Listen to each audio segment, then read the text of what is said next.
The Lost Science of Happiness: Why We're Chasing Pleasure But Missing Joy.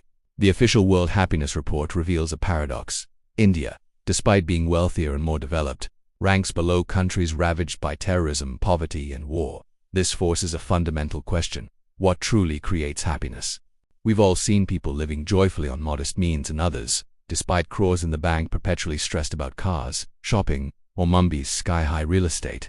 The deeper we delve into modern life's complexities, the more troubles we find. Clearly, everything we think we know about happiness might be wrong. Consider America's happiest professions. According to data-backed reports, they are not the high-status or highest-paying jobs. They are forestry workers, farmers, and construction workers, roles far down the income list.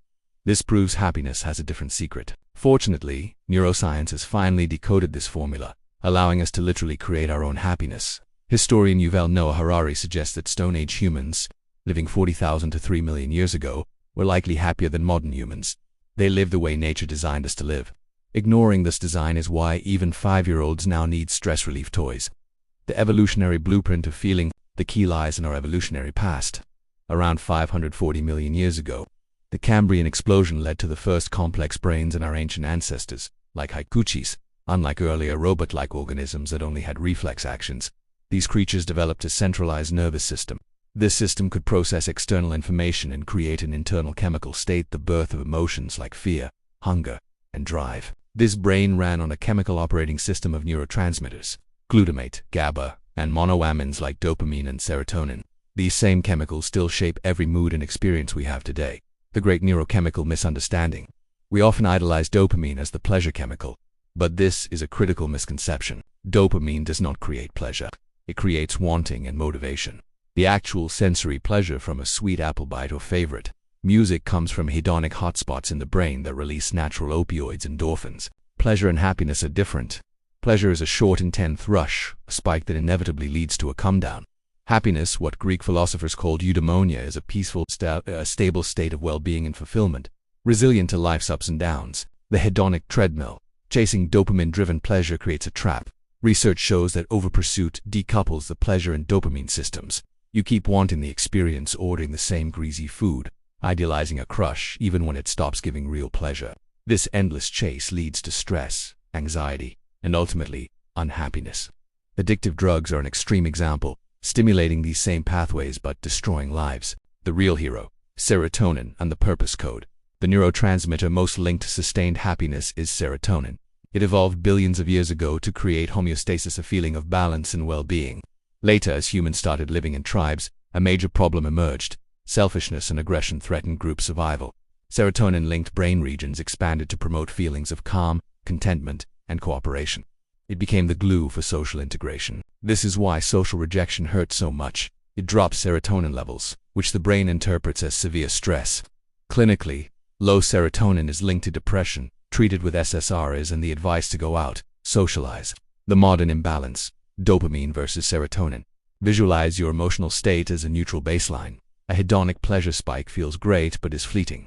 Afterwards, the neutral baseline feels low by comparison, pushing you to chase the next spike. Serotonin neurochemically modulates these ups and downs, stabilizing your mood. However, if you're constantly on the hedonic treadmill, prioritizing pleasure, your brain downregulates serotonin activity because dopamine and serotonin often compete in the brain. High dopamine often equals low serotonin. This is why philosophers say happiness is a choice, a commitment to let go of endless wanting. The capitalist trap and the antidote: purpose. We live in a capitalist dopamine-boosting world optimized to keep us on the treadmill. But the happiest, most successful people at the top aren't just chasing money or fame. They focus on something scientifically proven to boost serotonin and happiness: purpose and responsibility. Nature does not give free happiness. Everyone must earn it daily. In our tribal past, we contributed to the group hunting-gathering and in return received cooperation and survival. Serotonin was the reward for this contribution. Today's hyper-successful individuals like Bill Gates or Ratan Tata exemplify this. Their primary goal isn't accumulation but a purpose, giving back value to their tribe society. This genuine contribution generates the self-esteem and fulfillment that money cannot buy. This explains why construction workers, foresters, and farmers often report high happiness. Their purpose is clear: building a home, growing food. It involves social cooperation, and they see their contribution in real time. The formula is purpose plus contribution plus belonging equals potent happiness. Applying the science, a practical guide. Reframe your work. Don't just see your job as a task. See it as a contribution. A data entry worker ensures accurate information for better team decisions. A manager helps people develop their talents. This mindset shift significantly boosts happiness and reduces burnout. Secure baseline needs. Money up to a level of comfort that allows you to work on your purpose is essential. Lack of basic needs creates suffering, but beyond that enough point, more money adds little to net happiness, while unchecked wants lead back to the treadmill. Boost serotonin daily. Exercise. Moderate cardio can increase serotonin by up to 50% in weeks, mimicking our active hunter-gatherer past. Daylight direct sunlight activates serotonin-producing brain regions. Get outside daily. Gut health. Over 90% of serotonin is made in the gut. A bad gut means a bad mood. Our modern diet of refined foods, seed oils, and processed items is extremely misaligned with what our hunter-gatherer bodies are designed for, damaging gut bacteria and serotonin production. Conclusion. Embracing our simple nature. In the end, dopamine isn't all bad. Healthy pursuit of goals towards your purpose can be dopamine-driven and gradually increase serotonin. The trap is becoming a slave to the hedonic treadmill. We humans have built the most advanced civilization, but our roots remain in history. We are simple beings with simple needs. Our happiness resides in simplicity, purpose, and the connections we were evolved to nurture. Even billionaires must earn their daily happiness. It's our shared, unchangeable nature.